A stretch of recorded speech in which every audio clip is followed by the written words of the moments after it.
ഈ മണിക്കൂറിലെ ഏറ്റവും പ്രധാനപ്പെട്ട വാർത്തകളിലേക്ക്.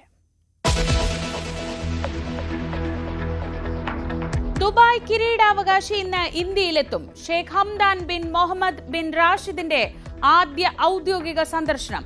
പ്രധാനമന്ത്രി ഒരുക്കുന്ന ഉച്ചവിരുന്നിൽ പങ്കെടുക്കും. വിദേശകാര്യ പ്രതിരോധ മന്ത്രിമാരുമായും കൂടിക്കാഴ്ച.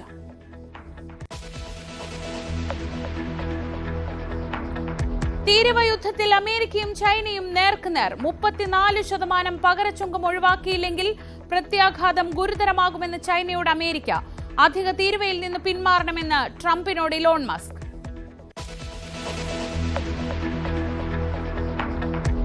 AICC സമ്മേളനത്തിന് അഹമ്മദാബാദിൽ ഇന്ന് തുടക്കം. മുന്നോടിയായി വിശാല പ്രവർത്തക സമിതി യോഗം അല്പസമയത്തിനകം. DCCകളുടെ പ്രവർത്തനത്തിൽ വേണ്ട മാറ്റങ്ങൾ പ്രധാന ചർച്ച. പ്രിയങ്ക ഗാന്ധി പങ്കെടുക്കുന്നില്ല. വിദേശത്തെന്ന് വിശദീകരണം. ആരോഗ്യ കേരളത്തിന് ആശങ്കയായി വീടുകളിലെ പ്രസവം വർദ്ധിക്കുന്നു. 5 വർഷത്തിനിടെ മലപ്പുറത്ത് മാത്രം വീട്ടിൽ പ്രസവിച്ചത് 1337 പേർ. വീട്ടിലെ പ്രസവത്തിനിടെ രക്തം വാർന്നു മരിച്ച അസ്മയുടെ ഭർത്താവ് കസ്റ്റഡിയിൽ. നരഹത്യാ കുറ്റം ചുമത്തും. കരുവന്നൂർ കേസിൽ കെ രാധാകൃഷ്ണൻ MP ഇന്ന് വീണ്ടും ഇഡിക്ക് മുന്നിൽ. ചോദ്യം ചെയ്യൽ ബാങ്കിലെ പാർട്ടി ഇടപാടുകളെക്കുറിച്ച് വൈകാതെ അന്തിമ കുറ്റപത്രം സമർപ്പിക്കാൻ നീക്കം. രാധാകൃഷ്ണനെ ചോദ്യം ചെയ്യുന്നത് പാർട്ടി മുൻ ജില്ലാ സെക്രട്ടറി എന്ന നിലയിൽ. ഗോകുലം ഗോപാലിനെ വീണ്ടും ചോദ്യം ചെയ്യും. 22-ാം തീയതി ഹാജരാകാൻ ഇഡിയുടെ നോട്ടീസ്. തീരുമാനമുണ്ടാവുക ഇന്നലത്തെ ചോദ്യം ചെയ്യലിലെ മറുപടികളും രേഖകളും ഒത്തുനോക്കിയ ശേഷം. ഇന്നലെ ചോദ്യം ചെയ്തത് 6 മണിക്കൂർ. മുണ്ടൂർ കാട്ടാനയാക്രമണത്തിൽ കലക്ടറുടെയും DFOയുടെയും റിപ്പോർട്ടുകൾ പരസ്പര വിരുദ്ധം. വനം വകുപ്പിന്റെ വീഴ്ചയെന്ന പാലക്കാട് കലക്ടർ. ഫെൻസിംഗ് തകർത്ത് ആന ഇറങ്ങിയത് വീഴ്ചയല്ലെന്ന് DFO. മരിച്ച അലന്റെ സംസ്കാരം അല്പസമയത്തിനകം.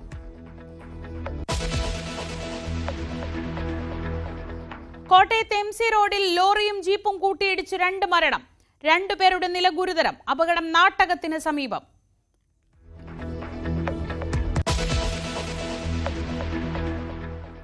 പാലക്കാട് മുണ്ടൂരിൽ കാട്ടാന ആക്രമണത്തിൽ കൊല്ലപ്പെട്ട അലന്റെ സംസ്കാരം ഇന്ന് നടക്കും. പാലക്കാട്ടെ സ്വകാര്യ ആശുപത്രിയിൽ നിന്ന് മൃതദേഹം വീട്ടിലേക്ക് കൊണ്ടുവന്നു.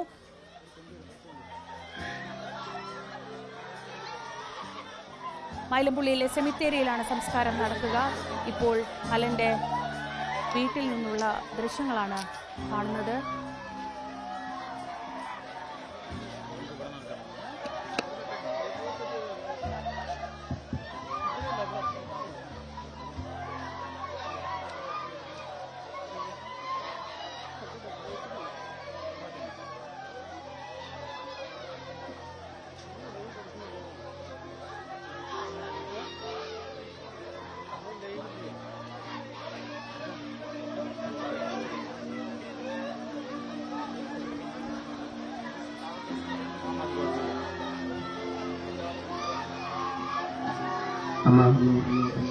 എല്ലാവരുടെയും ശ്രദ്ധയ്ക്ക് നമ്മുടെ വാത്സല്യ അലന്മാരുടെ ഭൗതിക ശരീരവുമായി നാം ഭവനത്തിൽ എത്തിക്കഴിഞ്ഞിരിക്കുകയാണ്. ഈ ദുഃഖത്തിൽ പങ്കെടുക്കുവാൻ കടന്നു വന്നിരിക്കുന്ന മുഴുവൻ ആൾക്കാരും വളരെ ഭയത്തോടുകൂടെ നമ്മുടെ ശുശ്രൂഷയിൽ പങ്കെടുക്കണം. ഭാരങ്ങളും പ്രയാസങ്ങളും ഒക്കെ നമുക്ക് എല്ലാവർക്കും ഉണ്ടെങ്കിലും എന്റെ ഭൗതിക ശരീരം അല്പസമയം ഈ ഭവനത്തിനുള്ളിൽ വെച്ച് പ്രാർത്ഥിച്ച് വെളിയിലേക്ക് പൊതുദർശനത്തിന് വേണ്ടി വെക്കുവാനാണ് താല്പര്യപ്പെടുന്നത്. രംഗങ്ങൾക്കാണ് അലന്റെ വീട് ഇപ്പോൾ സാക്ഷ്യം വഹിക്കുന്നത്. വിവരങ്ങളുമായി അനുമോദുണ്ട്. അനുമോദ്, വീടിന് 100 മീറ്റർ അകലെ വെച്ച് അതിദാരുണമായാണ് അലന് ജീവൻ നഷ്ടപ്പെട്ടത്. അതുകൊണ്ട് തന്നെ അതിൻ്റെ ഒരു ഞെട്ടലും ദുഃഖവും അത്ര പെട്ടെന്നൊന്നും മാറുകയുമില്ല. എന്താണ് അവിടുത്തെ അവസ്ഥ?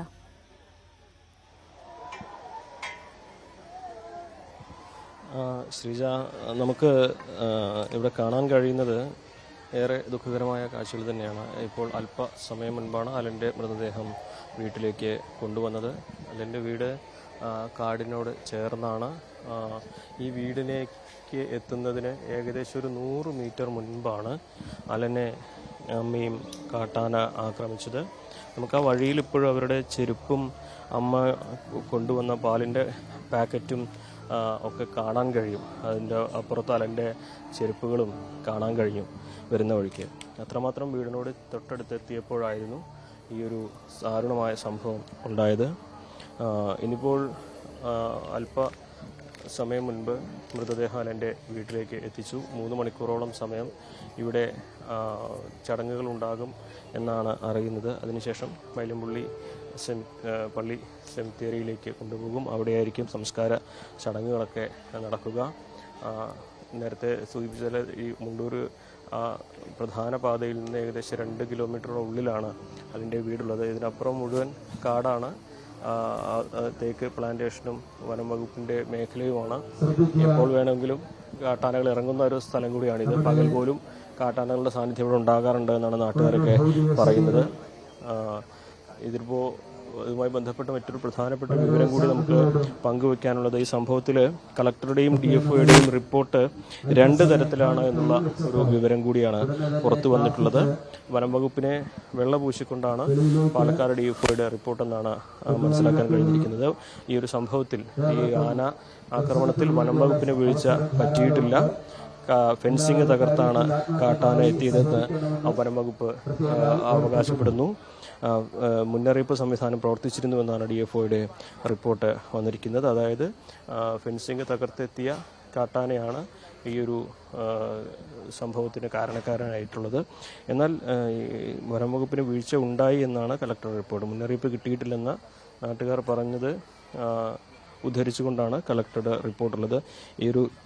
ഇത്തരത്തിൽ 2 വ്യത്യസ്ത റിപ്പോർട്ട് പുറത്തു വന്ന സാഹചര്യത്തിൽ വനം വകുപ്പ് മന്ത്രിയും മറ്റും ഉന്നത ഉദ്യോഗസ്ഥരും ഇത് സംബന്ധിച്ച് വിശദീകരണം DFOയുടെ തേടുമെന്നാണ് ഇതിനോടൊപ്പം തന്നെ നമുക്ക് ലഭ്യമായിട്ടുള്ള മറ്റൊരു വിവരം. എന്താണെങ്കിലും വനത്തോട് ചേർന്നുള്ള ഈ ഒരു മേഖല, ഇവിടെ നമ്മൾ വരുന്ന വഴിക്കെല്ലാം തന്നെ ഈ കാട്ടാനകളുടെ ഭക്ഷണാവശിഷ്ടങ്ങൾ അതുപോലെ തന്നെ ആനപ്പിണ്ടിയൊക്കെ കാണുന്നുണ്ട്. അപ്പോൾ അത്രയും സുരക്ഷിതമല്ലാത്ത, എന്നാൽ എപ്പോൾ വേണമെങ്കിലും വന്യജീവി ആക്രമണം ഉണ്ടാകാവുന്ന ഒരു മേഖലയിലാണ് ഈ ഒരു സംഭവം ഉണ്ടായിരിക്കുന്നത്. വനം വകുപ്പിൻ്റെ വേലികളൊക്കെ പല ഭാഗത്തും ഉണ്ടെങ്കിലും അതിൽ ചിലതൊക്കെ തകർന്നു കിടക്കുന്ന, ഫെൻസിങ് തകർന്നു കിടക്കുന്ന കാഴ്ചകളും നമ്മൾ ഈ മേഖലയിൽ കണ്ടിട്ടുണ്ട്. നിലവിൽ ഇനി പ്രതിഷേധങ്ങൾ കൂടുതലൊന്നും ഉണ്ടാകുമോ എന്നുള്ളതാണ് അറിയേണ്ടത്. ഇന്നലെ വലിയ പ്രതിഷേധങ്ങൾ നമ്മൾ കണ്ടതാണ്. അതേ തുടർന്നാണ് സർക്കാരിൻ്റെ ഭാഗത്തു നിന്നും നടപടികൾ കുറെ കൂടി വേഗത്തിലാക്കിയത്. ഇന്നിപ്പോൾ അതിൻ്റെ ഈ സംസ്കാര ചടങ്ങുകൾ അതാണ് ഏറ്റവും പ്രധാനമായിട്ടുള്ളത്. അതുകൊണ്ട് തന്നെ ഇന്നത്തെ ദിവസം വലിയ പ്രതിഷേധങ്ങൾ ഈ ഒരു മേഖലയിൽ ഈ ഒരു കാര്യത്തിൽ ഉണ്ടാകില്ല എന്ന വിവരമാണ് ലഭിച്ചിട്ടുള്ളത്. ഇപ്പോൾ അതിൻ്റെ മൃതദേഹം വീടിനുള്ളിലാണ് വച്ചിരിക്കുന്നത്. അവസാനമായി അലനെ ഒരു നോക്ക് കാണുവാൻ ആളുകൾ ഇവിടേക്ക് എത്തി തുടങ്ങിയിട്ടുണ്ട്. ശ്രീജ. അനുമോദാണ് വിവരങ്ങൾ നൽകിയത്. പാലക്കാട് മുണ്ടൂർ കയറങ്കോടിലാണ് കാട്ടാനയുടെ ആക്രമണത്തിൽ അലൻ ജോസഫ് എന്ന ചെറുപ്പക്കാരൻ ഞായറാഴ്ച രാത്രി 8 മണിയോടെ കൊല്ലപ്പെട്ടത്. സഹോദരിയുടെ വീട്ടിൽ പോയി മടങ്ങി വരുമ്പോൾ വീടിന് തൊട്ടടുത്ത് വെച്ച് 100 മീറ്റർ അകലെ വെച്ചാണ് അലനും അമ്മ വിജിക്ക് നേരെ കാട്ടാനയുടെ ആക്രമണമുണ്ടായത്. അമ്മ വിജി പരിക്കുകളോടെ ആശുപത്രിയിൽ ചികിത്സയിലാണ്.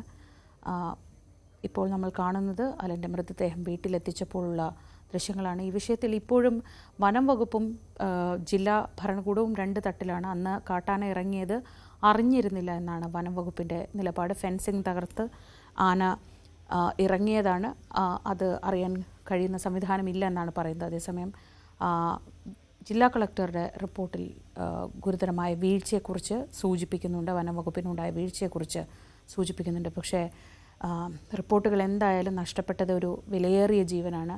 മുണ്ടൂരിൽ കാട്ടാന ഇറങ്ങുന്നത് ആദ്യമായില്ല. ഇടയ്ക്കിടയ്ക്ക് ആ ഭാഗത്ത് കാട്ടാന ഇറങ്ങാറുണ്ട്. ഇതുവരെ ഈ മുണ്ടൂർ ഭാഗത്ത് 4 പേരെ കാട്ടാന ചവിട്ടിക്കൊന്നിട്ടുണ്ട്. 20ഓളം വനം വകുപ്പ് ഉദ്യോഗസ്ഥർക്ക് പരിക്കേറ്റിട്ടുണ്ട്. പക്ഷേ അവിടെ ഒരു ശാശ്വതമായൊരു പരിഹാരം കണ്ടെത്താൻ ഇതുവരെയും വനം വകുപ്പിന് കഴിഞ്ഞിട്ടില്ല.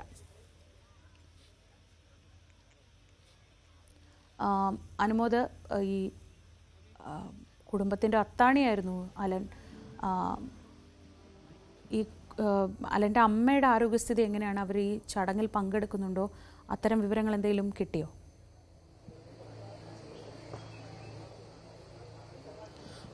ശ്രീജ, അവർ തൃശ്ശൂർ മെഡിക്കൽ കോളേജിലാണ് ചികിത്സയിലുള്ളത്. ഇരു തോളുകൾക്കും നട്ടെല്ലിനുമാണ് പരിക്കേറ്റിട്ടുള്ളത്. അമ്മയെ അവസാനമായി വിജയനെ ഒരു നോക്ക് കാണുവാൻ കൊണ്ടുവരുമെന്ന് കുടുംബം ആഗ്രഹിച്ചിരുന്നു. പക്ഷേ ആരോഗ്യസ്ഥിതി മോശമായതുകൊണ്ട് ഇത്രയും ദൂരം ആംബുലൻസിൽ വരാൻ കഴിയുന്ന തരത്തിലേക്ക് അവരുടെ ആരോഗ്യം മെച്ചപ്പെട്ടിട്ടില്ല എന്ന വിവരമാണ് ലഭിച്ചിട്ടുള്ളത്. അതുകൊണ്ട് ഒരുപക്ഷെ അമ്മയ്ക്ക് അവസാനമായി എത്താൻ കഴിയാൻ സാധ്യത കുറവാണ് എന്ന തരത്തിലാണ് ബന്ധുക്കളുടെ ഭാഗത്തുള്ള പ്രതികരണം ഉണ്ടായിരിക്കുന്നത്. ശ്രീജ. ശരി, അനുമോദാണ് വിവരങ്ങൾ നൽകിയത്. അലൻ്റെ സംസ്കാര ചടങ്ങുകൾ ഉച്ചയോടെയായിരിക്കും നടക്കുക. ഇവിടെ വീട്ടിൽ 3 മണിക്കൂറോളം പൊതുദർശനത്തിന് വെച്ച ശേഷമായിരിക്കും സംസ്കാരത്തിനായി മൃതദേഹം പള്ളിയിലേക്ക് കൊണ്ടുപോകുന്നത്. കരുവന്നൂർ കള്ളപ്പണ ഇടപാട് കേസിൽ കെ രാധാകൃഷ്ണൻ MP ഇന്ന് എൻഫോഴ്സ്മെന്റ് ഡയറക്ടറേറ്റ് ചോദ്യം ചെയ്യും. രാവിലെ EDയുടെ കൊച്ചിയിൽ ഓഫീസിലാണ് ചോദ്യം ചെയ്യലിന് ഹാജരാകാൻ ആവശ്യപ്പെട്ടിരിക്കുന്നത്. കേസിൽ അന്തിമ കുറ്റപത്രം നൽകുന്നതിന് മുന്നോടിയായാണ് ബാങ്കിൽ തട്ടിപ്പ് നടന്ന കാലയളവിൽ CPM ജില്ലാ സെക്രട്ടറിമാരിൽ ഒരാളായ കെ രാധാകൃഷ്ണനെ ED ചോദ്യം ചെയ്യുന്നത്. സെക്രട്ടറിയായിരുന്ന AM വർഗീസിനെ നേരത്തെ ചോദ്യം ചെയ്തിരുന്നു. കരുവന്നൂർ ബാങ്കുമായുള്ള CPMന്റെ ബന്ധം, CPM പാർട്ടി അക്കൗണ്ടുകളുമായി ബന്ധപ്പെട്ട പണമിടപാടുകൾ തുടങ്ങിയ കാര്യങ്ങളിൽ വ്യക്തത വരുത്തുന്നതിനാണ് മുൻ സെക്രട്ടറിമാരെ ചോദ്യം ചെയ്യുന്നത്. ഡാനി പോൾ വിവരങ്ങളുമായി ചേർന്നു. ഡാനി, പാർലമെന്റ് സമ്മേളനവും പാർട്ടി സമ്മേളനവും ഒക്കെ കാരണം അത് മാറ്റിവെച്ചതായിരുന്നു. ഇപ്പോഴാണ് ചോദ്യം ചെയ്യലിനായി വിളിപ്പിച്ചിട്ടുള്ളത്. എന്തൊക്കെ വിവരങ്ങളാണ് നമുക്കിപ്പോൾ ലഭിക്കുന്നത്?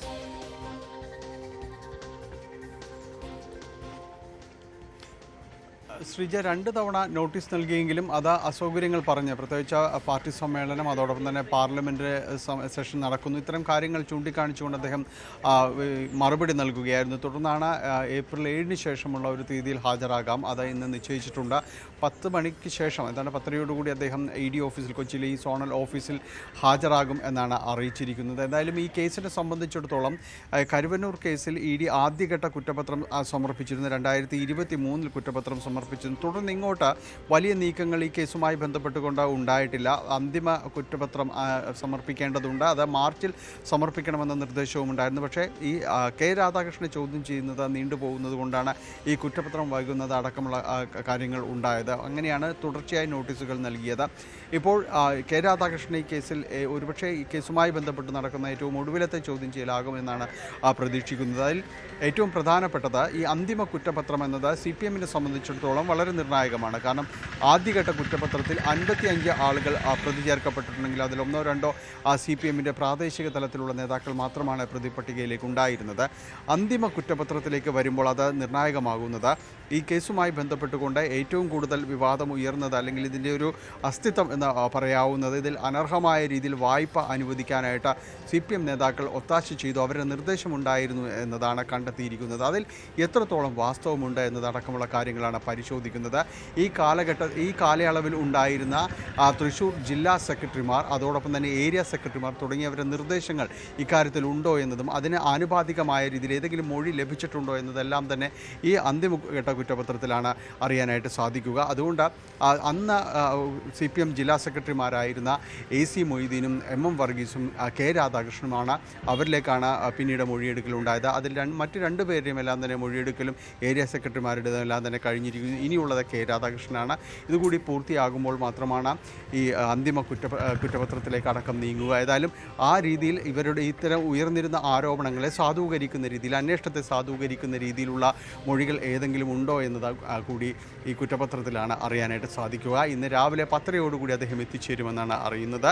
ഏതായാലും ഒരു ദിവസം കൊണ്ട് ഒരുപക്ഷെ അത് അവസാനിച്ചേക്കില്ല, വീണ്ടും വിളിക്കാനുള്ളൊരു സാധ്യതകളുണ്ട്. മറ്റ് ജില്ലാ സെക്രട്ടറിമാരെയും കൂടുതൽ സമയം ചോദ്യം ചെയ്തത് തന്നെയാണ്. അതുകൊണ്ട് ആ രീതിയിലുള്ളൊരു നീക്കം തന്നെയാണ് EDയിൽ നിന്ന് പ്രതീക്ഷിക്കുകയും ചെയ്യുന്നത്. എന്തായാലും ഇന്ന് രാവിലെ അദ്ദേഹം ഹാജരാകുമെന്നാണ് അറിയാൻ സാധിക്കുന്നത്. ശ്രീജ. ഡാനി പോളാണ് വിവരങ്ങൾ നൽകിയത്.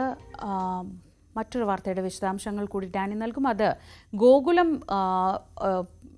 കമ്പനിയുമായി ബന്ധപ്പെട്ട ഗോകുലം ഗോപാലിനെ ചോദ്യം ചെയ്യുന്നതുമായി ബന്ധപ്പെട്ടാണ്. ഗോകുലം ഗോപാലിനെ എൻഫോഴ്സ്മെന്റ് ഡയറക്ടറേറ്റ് വീണ്ടും ചോദ്യം ചെയ്യുമെന്നാണ് വിവരങ്ങൾ. 22-ന് ഹാജരാകണമെന്നാവശ്യപ്പെട്ട് നോട്ടീസ് നൽകി. ഡാനി, ഇന്നലെ 6 മണിക്കൂറാണ് ചോദ്യം ചെയ്തത്. ഇനിയിപ്പോൾ എന്തൊക്കെ കാര്യങ്ങൾ അറിയാനുണ്ട് എന്നതാണ് ED നൽകുന്ന സൂചനകൾ. അങ്ങനെയെങ്കിൽ എപ്പോഴായിരിക്കും അടുത്ത ചോദ്യം ചെയ്യുക?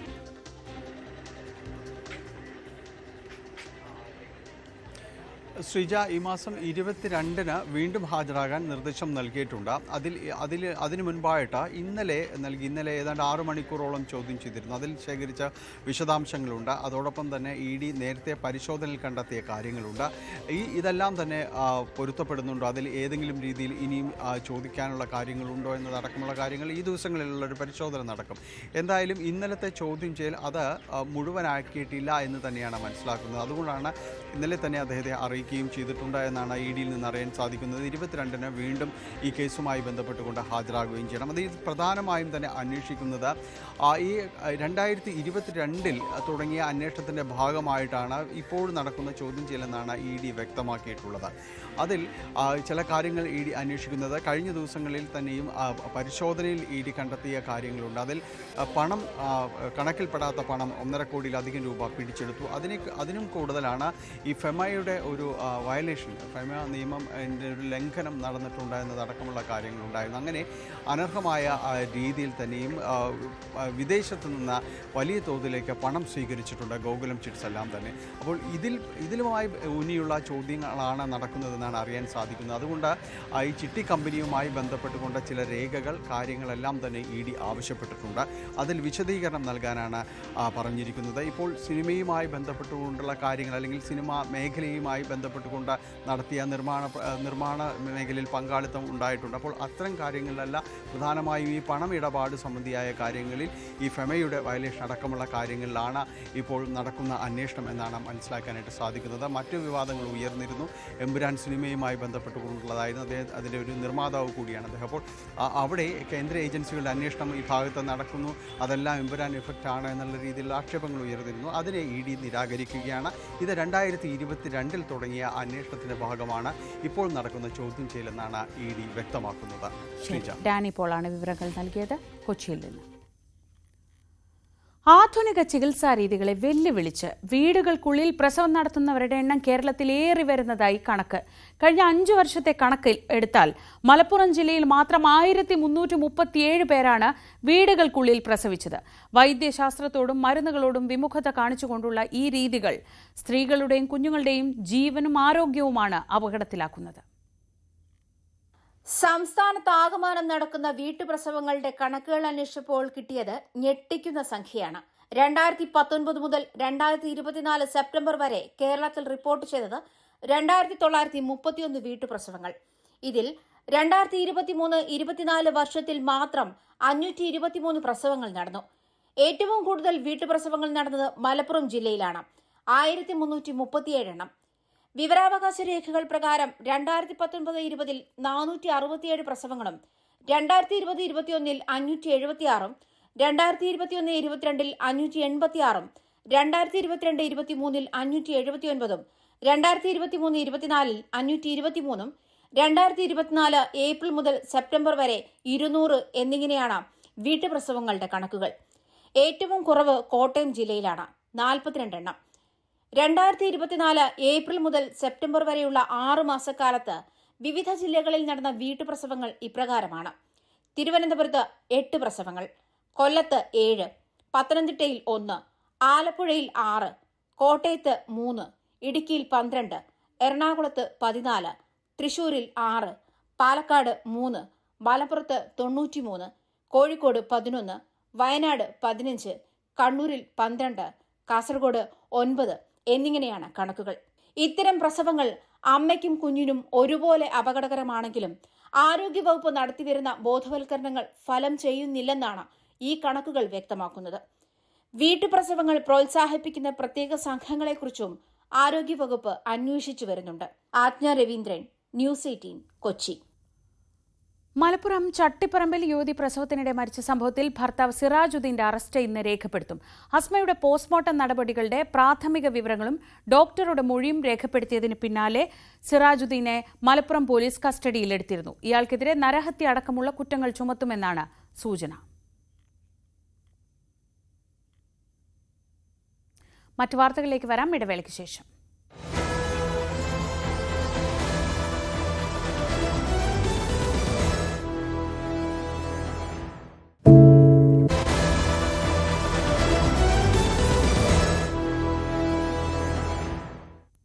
കൊല്ലം കോട്ടുകൽ മഞ്ഞിപ്പുഴ ക്ഷേത്രത്തിൽ RSS ഗണഗീതം പാടിയ സംഭവത്തിൽ തുടർ നടപടികളിലേക്ക് പോലീസ്. ഇന്നലെ പോലീസ് കേസ് രജിസ്റ്റർ ചെയ്തിരുന്നു.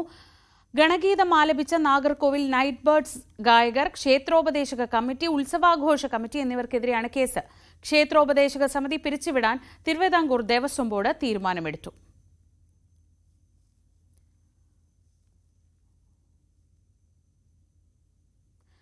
ഇതിനു മുൻപ് സമാനമായ രീതിയിൽ വിവാദമായത് കൊല്ലം കടക്കൽ ദേവീക്ഷേത്രത്തിലെ വിപ്ലവഗാനാലാപനമായിരുന്നു. ഈ കേസിൽ ഇന്ന് ഈ കേസ് ഹൈക്കോടതിയുടെ ദേവസ്വം ബെഞ്ച് പരിഗണിക്കുകയാണ്. കഴിഞ്ഞ ദിവസം കേസ് പരിഗണിച്ച ഡിവിഷൻ ബെഞ്ച് പോലീസ് എന്തുകൊണ്ടാണ് നിയമ നടപടി എടുക്കാഞ്ഞത് എന്ന് ചോദിച്ചിരുന്നു. ഗായകനെയും ക്ഷേത്രോപദേശക സമിതിയെയും പ്രതി ചേർത്ത കാര്യം സർക്കാർ ഇന്ന് കോടതിയെ അറിയിക്കും. തിരുവിതാംകൂർ ദേവസ്വം ബോർഡും തുടർ നടപടി വിശദീകരിക്കും. നിലമ്പൂർ ഉപതെരഞ്ഞെടുപ്പിൽ PV അൻവർ ഒരു സ്വാധീനവും ചെലുത്തില്ലെന്ന് CPM മലപ്പുറം ജില്ലാ സെക്രട്ടറി VP അനിൽ. അൻവറിന് മണ്ഡലത്തിൽ ഒന്നും ചെയ്യാനാവില്ല. പാർട്ടിയുടെ അടിയുറച്ച വോട്ടുകളാണ് നിലമ്പൂരിൽ 2 തവണയും വിജയം സാധ്യമാക്കിയത്. നിലമ്പൂരിലെ സ്ഥാനാർത്ഥി ചിലപ്പോൾ സ്വതന്ത്രനാവാം, ചിലപ്പോൾ നേതാവാകാം, ചിലപ്പോൾ ഒരു യുവ പ്രവർത്തകനാവാം. ആരായാലും LDF മണ്ഡലം നിലനിർത്തുമെന്ന് VP അനിൽ ന്യൂസ് 18നോട് പറഞ്ഞു. നമ്മോടൊപ്പം ചേരുന്നത് CPMന്റെ മലപ്പുറം ജില്ലാ സെക്രട്ടറിയാണ് ശ്രീ VP അനിൽ. സർക്കാരിനോടൊപ്പം നിലമ്പൂർ അസംബ്ലി മണ്ഡലം 8 വർഷക്കാലം നിന്നു. ആ 8 വർഷക്കാലത്തിനിടയിൽ നിലമ്പൂരിൻ്റെ ഇന്ന് വരെയുള്ള ചരിത്രത്തിൽ ഇല്ലാത്ത രൂപത്തിലുള്ള വികസന പ്രവർത്തനങ്ങളാണ് നടന്നിട്ടുള്ളത്. അതുകൊണ്ട് പൂർണ്ണമായ ആത്മവിശ്വാസത്തോടു കൂടിയിട്ടാണ് ഒരു തെരഞ്ഞെടുപ്പിനെ നേരിടാൻ ഇടതുപക്ഷത്തിന് കഴിയുന്നത്. UDFന്റെ ഉറച്ച മണ്ഡലമായിരുന്ന നിലമ്പൂർ PV അൻവറിന്റെ വ്യക്തിപരമായ മികവ് കൂടി ഒരു ഘടകമായിരുന്നു പിടിച്ചെടുക്കുന്നതിൽ. ഇടതുപക്ഷത്തിന് ശക്തമായ ഒരു വോട്ടിംഗ് അടിത്തറയും പാർട്ടി ബേസുമുള്ള സ്ഥലമാണ് നിലമ്പൂർ. അപ്പോൾ ആ അടിത്തറയിൽ നിന്നുകൊണ്ടാണ് അദ്ദേഹത്തിൻ്റെ വിജയം ഉണ്ടായിട്ടുള്ളത്. എൻ്റെ വിജയം ഇടതുപക്ഷ ജനാധിപത്യ മുന്നണി ഗവൺമെൻറ്റിൻ്റെയും അതിന് നേതൃത്വം നൽകുന്ന പിണറായിയുടെയും വോട്ടിൻ്റെ പിൻബലത്തിലാണ് ഞാൻ ജയിച്ചിട്ടുള്ളത് എന്നുള്ളത് അദ്ദേഹം തന്നെ പത്രക്കാരോട് പറഞ്ഞിട്ടുണ്ട്.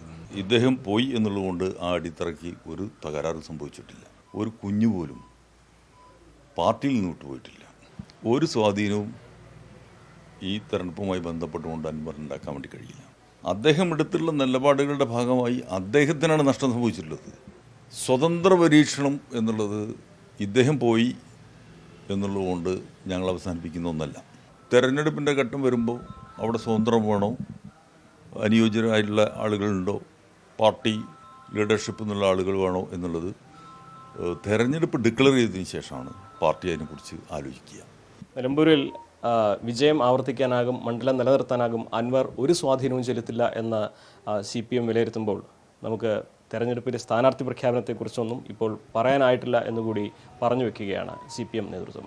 അഖിലോട്ട് പാർക്കൊപ്പം CV അനുമോദ്, ന്യൂസ് 18. പാർട്ടി സമ്മേളനങ്ങളിൽ മത്സരം വിലക്കി CPI. ഔദ്യോഗിക പാനലിനെതിരെ മത്സര നീക്കമുണ്ടെങ്കിൽ ആ സമ്മേളനങ്ങൾ സസ്പെൻഡ് ചെയ്യാനാണ് നേതൃത്വത്തിന്റെ നിർദ്ദേശം. സംസ്ഥാന നേതൃത്വത്തിനെതിരെയുള്ള അതൃപ്തി സമ്മേളനങ്ങളിൽ പ്രതിഫലിക്കുമെന്ന ആശങ്കയാണ് അസാധാരണ നീക്കത്തിനു പിന്നിൽ. News 18 exclusive. ജില്ലാ എക്സിക്യൂട്ടീവിൽ പങ്കെടുക്കുന്ന സംസ്ഥാന എക്സിക്യൂട്ടീവ് അംഗങ്ങളാണ് പാർട്ടി സർക്കുലർ എന്ന പേരിൽ മത്സരവിലക്ക് റിപ്പോർട്ട് ചെയ്തത്. ഏതെങ്കിലും സമ്മേളനങ്ങളിൽ മത്സരം ഉണ്ടാവുകയോ മത്സരത്തിന് ആരെങ്കിലും തയ്യാറെടുക്കുകയോ ചെയ്താൽ ആ സമ്മേളനങ്ങൾ സസ്പെൻഡ് ചെയ്യണം, പിന്നീട് വീണ്ടും നടത്തണം. ഇതാണ് സർക്കുലറിലെ നിർദ്ദേശം. സംസ്ഥാന സെക്രട്ടറിക്കും നേതൃത്വത്തിനുമെതിരെ വലിയ അതൃപ്തി CPIയിലുണ്ട്. മുതിർന്ന നേതാവ് KE ഇസ്മയിലിനെതിരെയുള്ള നടപടിയിലും അമർഷം ശക്തമാണ്. സമ്മേളനങ്ങൾ പുരോഗമിക്കുന്തോറും ഇത് മൂർച്ഛിക്കുമെന്നും ഉയർന്ന ഘടകങ്ങളിൽ പോലും മത്സരം ഉണ്ടായേക്കുമെന്നുമുള്ള ആശങ്കയാണ് നേതൃത്വത്തിന്. കഴിഞ്ഞ സമ്മേളന കാലയളവിൽ പല ജില്ലകളിലും ഔദ്യോഗിക വിഭാഗം മുൻകൈയെടുത്ത് മത്സരങ്ങൾ നടത്തിയിരുന്നു. എതിർവിഭാഗത്തെ വെട്ടിനിരത്താനായിരുന്നു ഈ മത്സരങ്ങൾ. ഇത്തവണ അത് തിരിച്ചടിക്കുമെന്ന ആശങ്കയും ഔദ്യോഗിക വിഭാഗത്തിനുണ്ട്. CPIയിൽ ലോക്കൽ സമ്മേളനങ്ങളാണ് പുരോഗമിക്കുന്നത്. ഓഗസ്റ്റിൽ ജില്ലാ സമ്മേളനങ്ങൾ നടക്കും. സെപ്റ്റംബർ 8 മുതൽ ആലപ്പുഴയിലാണ് സംസ്ഥാന സമ്മേളനം. ഈ മാസം 23 മുതൽ 25 വരെ തിരുവനന്തപുരത്ത് ദേശീയ കൗൺസിൽ ചേരുന്നുണ്ട്. ഈ ആഴ്ച സംസ്ഥാന കൗൺസിലും ചേരും. VV Arun, news 18, Thiruvananthapuram. ഭാസ്കര കാരണവർ കൊലക്കേസ് പ്രതി ഷെറിന് പരോൾ ശിക്ഷ ഇളവ് നൽകി വിട്ടയക്കാനുള്ള സർക്കാർ നീക്കം പൊളിഞ്ഞതിന് പിന്നാലെയാണ് പരോൾ അനുവദിച്ച് ഷെറിനെ പുറത്തിറക്കിയത്. സ്വാഭാവിക പരോൾ എന്നാണ് ജയിൽ വകുപ്പിന്റെ വിശദീകരണം. വി വിനോദ് വിവരങ്ങളുമായി. വിനോദ്, സ്വാഭാവികമായി മറ്റ് ആളുകൾക്ക് കിട്ടുന്നതിനേക്കാൾ ഒരുപാട് പരോൾ കിട്ടിയിട്ടുള്ള ഒരാളാണ് ഷെറിന്റെ മോചനം വാർത്തയായ സമയത്ത് ഈ ഷെറിന് കിട്ടിയിട്ടുള്ള പരോളിന്റെ കണക്കും പുറത്തു വന്നിരുന്നു. ഇപ്പോൾ ഈ മോചിപ്പിക്കാനുള്ള നീക്കം പാളിയതിന് പിന്നാലെ തൊട്ട് പിന്നാലെ ഈ പരോൾ കിട്ടുന്നത് സ്വാഭാവികമെന്ന് പറയുമ്പോഴും അതിൽ അസ്വാഭാവികതയില്ലേ?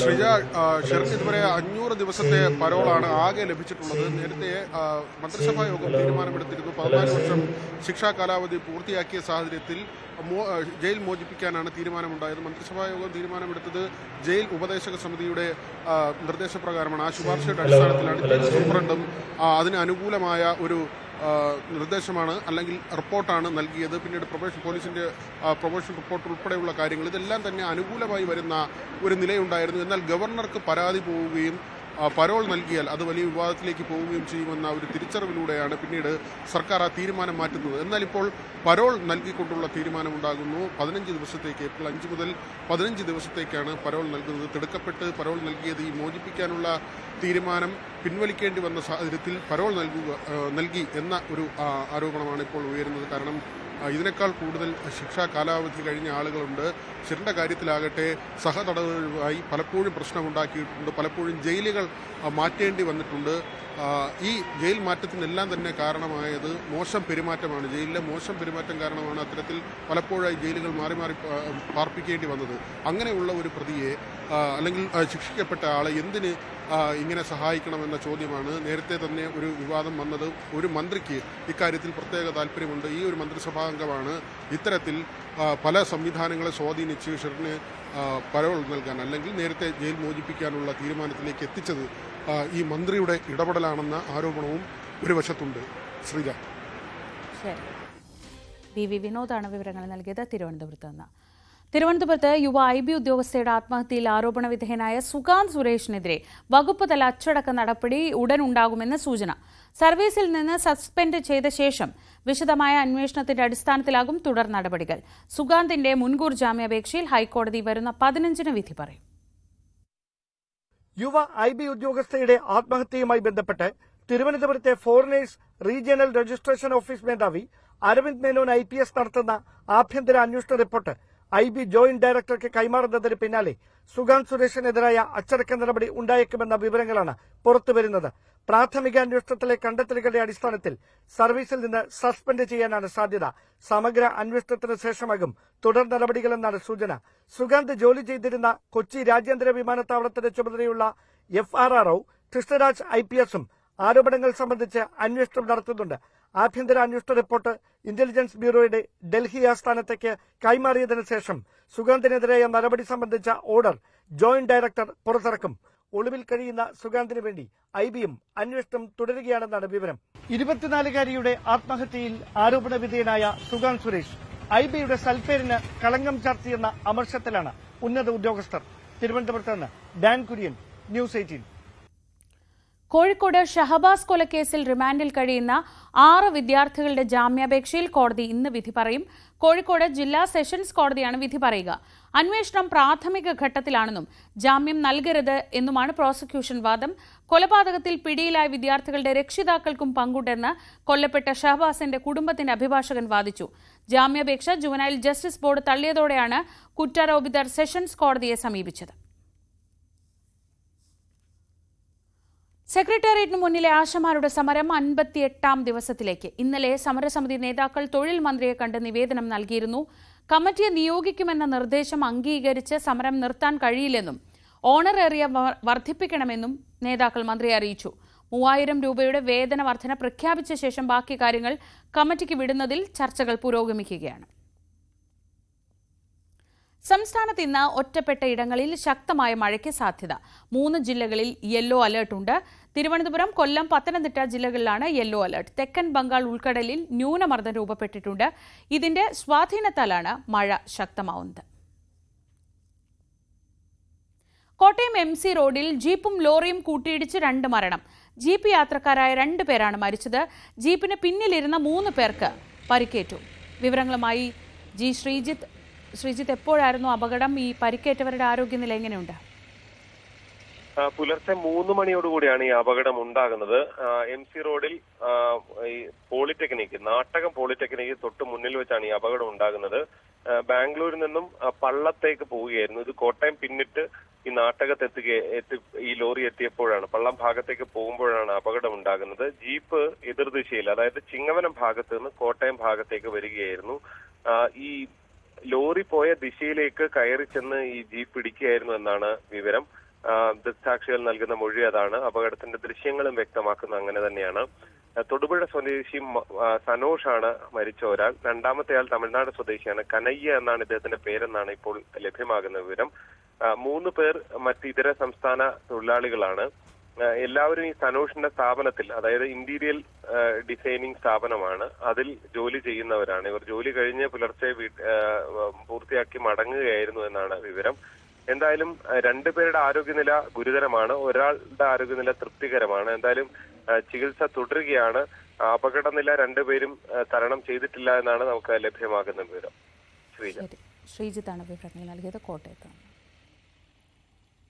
മുനമ്പം വഖഫ് ഭൂമിയാണെന്ന വഖഫ് ബോർഡിന്റെ ഉത്തരവിനെതിരെ ഫാറൂഖ് കോളേജ് മാനേജ്മെന്റ് അസോസിയേഷൻ സമർപ്പിച്ച ഹർജിയിൽ ഇന്ന് വാദം തുടങ്ങും.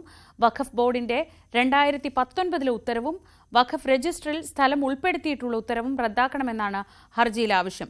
ഹർജിയിൽ മുനമ്പത്തെ താമസക്കാരെയും കക്ഷി ചേർത്തിരുന്നു. ദിവസങ്ങൾ നീണ്ട വാദപ്രതിവാദങ്ങൾക്കൊടുവിലാണ് മുനമ്പം നിവാസികളെ കേസിൽ കക്ഷി ചേർത്തുകൊണ്ടുള്ള ഉത്തരവ് ഇറങ്ങിയത്. ഇടവേളയ്ക്ക് ശേഷം മടങ്ങിയെത്താം.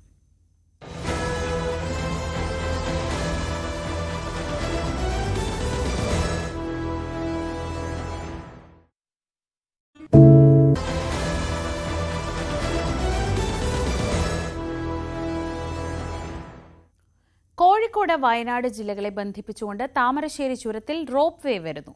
പൊതു സ്വകാര്യ പങ്കാളിത്തത്തോടെ പദ്ധതി നടപ്പാക്കാൻ KSIDCക്ക് സർക്കാർ അനുമതി നൽകി. 100 കോടി രൂപ ചെലവിലാണ് അടിവാരം മുതൽ ലക്കിടി വരെ റോപ്പ് വേ പദ്ധതി നടപ്പാക്കുക. അടിവാരം മുതൽ ലക്കിടി വരെ 3.67 കിലോമീറ്റർ ദൂരത്തിലാണ് റോപ്പ് വേ പദ്ധതി നടപ്പാക്കുന്നത്. പദ്ധതി യാഥാർത്ഥ്യമായാൽ ട്രാഫിക് ബ്ലോക്ക് ഭയക്കാതെ താമരശ്ശേരി ചുരത്തിലെ കാഴ്ചകൾ ആസ്വദിക്കാൻ കഴിയും. വെസ്റ്റേൺ ഗാർഡ്സ് പ്രൈവറ്റ് ലിമിറ്റഡ് എന്ന കമ്പനി 2023 റോപ്പ് വേ പദ്ധതി നിർദ്ദേശം മുന്നോട്ട് വെച്ചത്. 2024 ജൂണിൽ ചീഫ് സെക്രട്ടറി തലത്തിൽ നടന്ന ചർച്ചയിൽ പദ്ധതിയുടെ ലോവർ ടെർമിനലിന് ആവശ്യമായ 1 ഏക്കർ ഭൂമി കൈമാറാൻ തയ്യാറാണെന്ന് അറിയിച്ചിരുന്നു. ഇതിന്റെ അടിസ്ഥാനത്തിലാണ് PPP മാതൃകയിൽ പദ്ധതി നടപ്പാക്കാൻ സർക്കാർ KSIDCക്ക് അനുമതി നൽകിയത്. നിലവിൽ കേന്ദ്ര സംസ്ഥാന സർക്കാരുടെ സാങ്കേതിക അനുമതി പദ്ധതിക്ക് ലഭിച്ചിട്ടുണ്ട്. അടിവാരത്തിനും ലക്കിടിക്കുമിടയിൽ ചുരത്തിൽ ഏകദേശം 40 ടവറുകളിലായി 2 ഹെക്ടർ വനഭൂമിക്ക് മുകളിലൂടെയാകും റോപ്പ് വേ കടന്നുപോവുക. നിലവിൽ ഇതുവഴിയുള്ള യാത്രയ്ക്ക് കുറഞ്ഞത് 40 മിനിറ്റ് വേണം. റോപ്പ് വേ യാഥാർത്ഥ്യമാകുന്നതോടെ ഒരു വശത്തേക്ക് കാഴ്ചകൾ കണ്ട് യാത്ര പൂർത്തിയാക്കാൻ 15 മിനിറ്റ് മതിയാകും. 6 പേർക്ക് യാത്ര ചെയ്യാനാകുന്ന AC കേബിൾ കാറുകളാണ് റോപ്പ് വേയിൽ ഉണ്ടാവുക. മണിക്കൂറിൽ 400 പേർക്ക് യാത്ര ചെയ്യാനാകുമെന്നാണ് കണക്കുകൂട്ടൽ. ബത്തേരിയിൽ നിന്ന് ലക്കിടി വരെയും കോഴിക്കോട് നിന്ന് അടിവാരം വരെയും പ്രത്യേക ബസ് സർവീസുകളും ഏർപ്പെടുത്താനും അടിവാരം ലക്കിടി ടെർമിനലുകളോടനുബന്ധിച്ച് park, star hotel, cafeteria, amphitheatre തുടങ്ങിയവയും പദ്ധതിയുടെ ഭാഗമായി നടപ്പിലാക്കാൻ തീരുമാനമായിട്ടുണ്ട്. അടിവാരം നൂറാന്തോട് താളിപ്പുഴ റോഡ് കൂടി യാഥാർത്ഥ്യമായാൽ ചുരത്തിലെ ഗതാഗത കുരുക്കിന് ഒരു പരിധിവരെ പരിഹാരമാകും. സാരംഗ് സുധാകരൻ, ന്യൂസ് 18, വയനാട്. മലയോര ഹൈവേയുടെ നിർമ്മാണ പ്രവർത്തനങ്ങളിലെ മെല്ലെപ്പോക്ക് ദുരിതം സൃഷ്ടിക്കുന്നതായി നാട്ടുകാർ. കട്ടപ്പന, കാഞ്ചിയാർ, പള്ളിക്കവലയിൽ വ്യാപാര സ്ഥാപനങ്ങൾക്ക് മുന്നിൽ കോൺക്രീറ്റ് പണികൾക്ക് വേണ്ടി റോഡിന്റെ വശങ്ങൾ കുഴിച്ചിട്ടെങ്കിലും സമയബന്ധിതമായി പണികൾ പൂർത്തിയാക്കാത്തതാണ് ഇപ്പോൾ പ്രദേശവാസികൾക്ക് തിരിച്ചടിയായത്. മലയോര ഹൈവേയുടെ ഭാഗമായ കട്ടപ്പന, കാഞ്ചിയാർ മേഖലയിൽ റോഡിന്റെ വശങ്ങളിൽ കോൺക്രീറ്റ് ചെയ്ത ടാറിങ്ങുമായി യോജിപ്പിക്കുന്നതിനു വേണ്ടിയാണ് മണ്ണ് മാറ്റിയത്. എന്നാൽ കുഴിയെടുത്തിട്ട് ദിവസങ്ങൾ കഴിഞ്ഞിട്ടും ഈ ഭാഗത്തെ പ്രവൃത്തികൾ പൂർത്തീകരിക്കാൻ കരാറുകാർ തയ്യാറാകാത്തത് പ്രതിഷേധത്തിന് കാരണമായി. ഇന്നലെ വരെ അവിടെ പാലമൊന്നും ഇല്ലായിരുന്നു. പിന്നെ അവർ കണക്കാതെ തന്നെ ഒരു പാലം ഇട്ടാണ് കളക്കുന്നത്. ഇനി എന്ന് തീരും? എത്രയായിട്ട് താഴ്ച ഉണ്ടെന്നറിയാം. ഇവിടുന്ന് മനുഷ്യർ ചാടാനും പറ്റില്ല, കയറാനും പറ്റില്ല. ഇതിനൊരു തീരുമാനം ഉണ്ടാക്കണം. മഴ പെയ്യുമ്പോൾ വെള്ളം ഒന്ന് നിറഞ്ഞു കെട്ടി കിടക്കുക. ഏത് സമയത്ത് അപകടമാണ്. നമ്മുടെ കച്ചവടം 2 ആഴ്ചയായിട്ട് പോയി, ഒന്നുമില്ല. ഇവിടെ ഇരിക്കുന്ന കെട്ടിടത്തിലേക്ക് മുഴുവൻ പേരും. കാഞ്ചിയാർ, പള്ളിക്കവലയിലെ വ്യാപാര സ്ഥാപനങ്ങൾക്ക് മുന്നിലാണ് കോൺക്രീറ്റ് ചെയ്യുന്നതിനായി മണ്ണ് നീക്കം ചെയ്തത്. ഇപ്പോൾ കടകളിലേക്ക് ആളുകൾക്ക് കയറാൻ കഴിയാത്ത സ്ഥിതിയാണ്. മഴ പെയ്തു തുടങ്ങിയതോടെ കുഴികളിൽ വെള്ളം കെട്ടി നിൽക്കുവാനുള്ള സാധ്യതയും നാട്ടുകാർ ചൂണ്ടിക്കാട്ടുന്നു. കരാറുകാരുടെ അനാസ്ഥയാണ് ദുരിതത്തിന് കാരണമെന്നും അടിയന്തരമായി റോഡിന്റെ കോൺക്രീറ്റ് ജോലികൾ പൂർത്തിയാക്കണമെന്നും നാട്ടുകാർ ആവശ്യപ്പെട്ടു. ന്യൂസ് 18 ഇടുക്കി. ഗാർഹിക സിലിണ്ടറിന് വില കൂടിയതിൽ കടുത്ത പ്രതിഷേധത്തിലാണ് ഉപഭോക്താക്കൾ. ഇന്നലെയാണ് സിലിണ്ടർ വില 50 രൂപ കൂടിയത്. ഇന്നു മുതൽ വർധന നിലവിൽ വന്നു. പാർലമെന്റ് സമ്മേളനം കഴിഞ്ഞ ഉടൻ പാചകവാതക വില വർദ്ധിപ്പിച്ചു എന്ന ആരോപണം കൂടി കേന്ദ്ര സർക്കാർ നേരിടുന്നുണ്ട്. അടിക്കടി ഉണ്ടാകുന്ന വിലവർധന എന്ന ആക്ഷേപം നേരത്തെ തന്നെ കേട്ടിരുന്നതാണ്. ഇപ്പോൾ 14 കിലോ വരുന്ന സിലിണ്ടറിന് 50 രൂപയാണ് കൂട്ടിയിട്ടുള്ളത്. ഇത് സാധാരണ കുടുംബങ്ങളെ ബാധിക്കും എന്ന കാര്യം ഉറപ്പാണ്. നമുക്കിപ്പം ഒരു വീട്ടമ്മയാണ് ചേരുന്നത്. ഈ കേന്ദ്ര സർക്കാർ വില കൂട്ടുന്നു മാത്രമല്ല, ഇപ്പോൾ ഈ ട്രംപിന്റെ ഈ സാമ്പത്തിക നയം അത് കാരണം ക്രൂഡ് ഓയിൽ വില കുറയുന്ന ഒരു സാഹചര്യമുണ്ട്. അങ്ങനെയാണെങ്കിൽ അതിന്റെ ഗുണഫലം ആണ് ജനങ്ങൾക്ക് കിട്ടേണ്ടത്. അത് കിട്ടാതെ പോകുന്നു എന്നാണ്. അത് തന്നെ. അപ്പം ഈ കേന്ദ്ര ഗവൺമെന്റ് ഈ BJP ഭരണം വന്നതിന് ശേഷം അടിക്കടി മാസം തോറുമുള്ള വർധനമാണ് വന്നിട്ടുള്ളത്.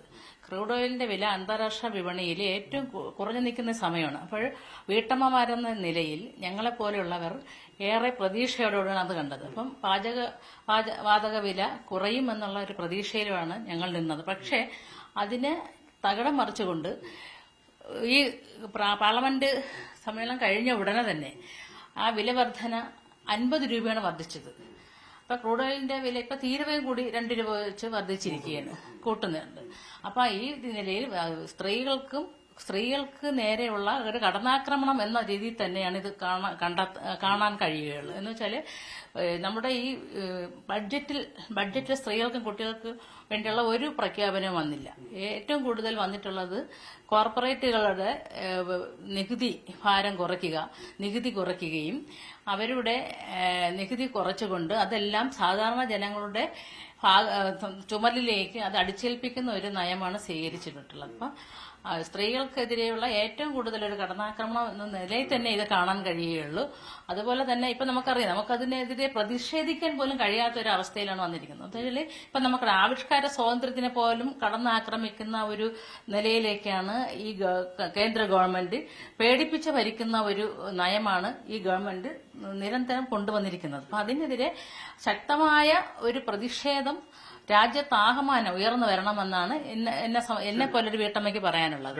കുക്കിംഗ് കഴിഞ്ഞെങ്കിലും നമുക്ക് ആശങ്കയോട് ഒരു മാസം ഇങ്ങനെ 50 രൂപ വർദ്ധിക്കുമ്പോൾ ഇപ്പൊ ഒരു മാസത്തിൽ രണ്ട് പ്രാവശ്യം ഇതിനെതിരെ ഒരു അവലോകനം നടത്തണമെന്നാണ് പെട്രോളിയം മന്ത്രി പറഞ്ഞിരിക്കുന്നത്. അപ്പൊ അതിനെതിരെയൊക്കെ വളരെയധികം ശക്തമായ ഒരു പ്രതിഷേധം ഉയർന്നു വരണമെന്നാണ് ഇപ്പൊ പറയാനുള്ളത്. അപ്പൊ അതുകൊണ്ട് തന്നെ നമ്മുടെ മാസ ബഡ്ജറ്റ് തന്നെ തകിടം മറിക്കുന്ന, അതായത് സ്കൂൾ തുറക്കുന്ന സമയമൊക്കെയാണ്. സാധാരണ ശരാശരി കുടുംബങ്ങളിൽ കുട്ടികളൊക്കെ പഠിക്കാൻ പോകുന്ന, കോളേജുകൾ തുറക്കാൻ പോകുന്ന ഒരു പാഠ്യവർഷം തുടങ്ങാൻ പോവുകയാണ്. അപ്പോൾ ചിലവുള്ള ഒരു സമയമാണ്. ചിലവുള്ള സമയമാണ്. കുട്ടികൾക്ക് ഏറ്റവും കൂടുതൽ വിദ്യാഭ്യാസം കൊടുക്കേണ്ട ഒരു സമൂഹത്തിലാണ് നമ്മൾ നിൽക്കുന്നത്. അതുകൊണ്ട് തന്നെ അതിന്റെ ഒരു സാമ്പത്തിക ഒരു അച്ചടക്കം പാലിക്കേണ്ട ഒരു സമയം കൂടിയാണ്. അപ്പൊ അപ്പോഴത്തേക്ക് ഈ ഒരു പാചകവാതക വില വർധനവ് നമുക്ക് ഏറ്റവും വലിയൊരു ഇരട്ടടി വീട്ടമ്മ എന്ന രീതിയിലും കുടുംബം എന്ന രീതിയിലും ആ ബഡ്ജറ്റിൽ ഒരു ഇരട്ടടി തന്നെയാണ് വന്നിട്ടുള്ളത്. വില കുറയ്ക്കാൻ കഴിയുന്നൊരു സമയമാണ്. പക്ഷെ അപ്പോഴും വില കുറയ്ക്കുന്നില്ല എന്ന ആരോപണമാണ് കേന്ദ്ര സർക്കാർ നേരിടുന്നത്. സംയുക്തമായ സമരത്തിന് പ്രതിപക്ഷ കക്ഷികൾ ആലോചിക്കുന്നുമുണ്ട്. അരുൺ പാലോടിനൊപ്പം BB വിനോദ്, ന്യൂസ് 18 തിരുവനന്തപുരം. വടക്കൻ കേരളത്തിൽ പൂരോത്സവത്തിന് തുടക്കമായതോടെ പൂ തേടി പൂക്കുഞ്ഞുങ്ങൾ കുളങ്ങാട്ട് മലയിലെത്തി. ശ്രീ നെല്ലിക്കാത്തുരുത്തിക്കഴകം നിലമംഗലത്ത് ഭഗവതി ക്ഷേത്രത്തിലെ പൂക്കുഞ്ഞുങ്ങളാണ് ദേവീദേവന്മാർക്കുള്ള അർച്ചനയ്ക്കായി കുളങ്ങാട്ട് മലയിലെത്തി പൂക്കൾ ശേഖരിക്കുന്നത്. നെല്ലിക്കാത്തുരുത്തി കഴകം നിലമംഗലത്ത് ഭഗവതി ക്ഷേത്ര പൂരോത്സവത്തിന്റെ ഭാഗമായാണ് ചടങ്ങുകൾ. നിലമംഗലത്ത് ഭഗവതിക്കും സഖിയായ പൂമാല ഭഗവതിക്കും പരിവാര ദേവതമാർക്കും പുഷ്പാർച്ചന നടത്തുന്നത് 7 പൂക്കുഞ്ഞുങ്ങളാണ്. ചെറുവത്തൂർ കുളങ്ങാട്ടുമലയിലെ പൂക്കളാണ് അർച്ചനയ്ക്ക് ഉപയോഗിക്കുക. അതിരാവിലെ തന്നെ പൂക്കുഞ്ഞുങ്ങൾ പൂ പറിക്കാനായി കുളങ്ങാട്ടുമലയിലെത്തും. തികഞ്ഞ വ്രതനിഷ്ഠയോടെ നഗ്നപാതരായാണ് ഇവർ കാടും മലയും താണ്ടി പൂരപ്പൂക്കൾ ശേഖരിക്കുക. ആദ്യം കുളങ്ങാട്ടുമല ശ്രീ ധർമ്മശാസ്താവിന്റെ സന്നിധിയിൽ പൂക്കളർപ്പിച്ച് പ്രാർത്ഥിക്കും. തുടർന്ന് തലക്കാട്ട് ക്ഷേത്രത്തിലും പൂക്കൾ നൽകി നിലമംഗലം കഴകത്ത് ആചാരസ്ഥാനികളുടെ സാന്നിധ്യത്തിൽ ദേവിമാർക്കും പുഷ്പാർച്ചന നടത്തും. ദേശാധിപത്യം വഹിക്കുന്ന ദേവിമാർ പൂരം കുളിച്ച് മാടം കയറുന്നതോടെയാണ് പൂരോത്സവത്തിന് സമാപനമാകുന്നത്. നെല്ലിക്കാത്തുരുത്തി കഴകത്തുനിന്ന് നേരെ പൂപ്പറിക്കാൻ വേണ്ടിയിട്ട് കുളങ്ങാട്ടമ്പലത്തിൻ്റെ മുകളിലേക്ക് വന്ന് മലയുടെ മുകളിൽ നിന്ന് പൂപ്പറിച്ച് നേരെ കുളങ്ങാട്ടമ്പലത്തിൽ പൂവിട്ട് ഇവിടുന്ന് നേരെ തലക്കാട്ടേക്ക് പോയി അവിടുന്ന് തലക്കാട്ട് അവിടെ പൂവിട്ട് അതിനുശേഷം നേരെ തുരുത്തിയിലേക്ക് പോകും. ന്യൂസ് 18 ചെറുവത്തൂർ.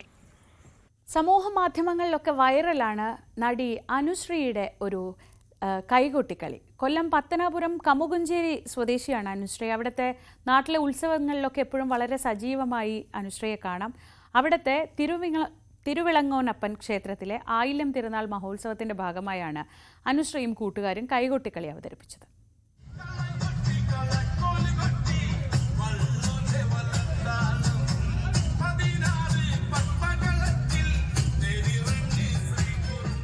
എല്ലാ വർഷവും പത്തനാപുരം കുമുകുംചേരി ക്ഷേത്രോത്സവത്തിന് അനുശ്രീ എത്താറുണ്ട്. കലാപരിപാടികളിലും മറ്റ് ചടങ്ങുകളിലും പങ്കെടുക്കുന്നത് പതിവാണ്. പഴയ നാട്ടുകാർക്കും സഹപാഠികൾക്കുമൊപ്പമാണ് കൈകൊട്ടിക്കളി.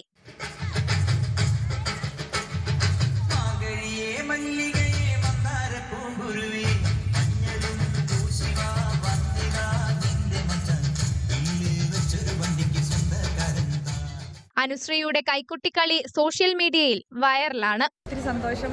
കാരണം എവിടെയൊക്കെ പോയി ചെയ്താലും നമ്മുടെ നാട്ടിൽ ചെയ്യുന്നത് ഒരു പ്രത്യേക ഫീലാണ്. ഒത്തിരി സപ്പോർട്ടീവ് ആയിരുന്നു എല്ലാവരും.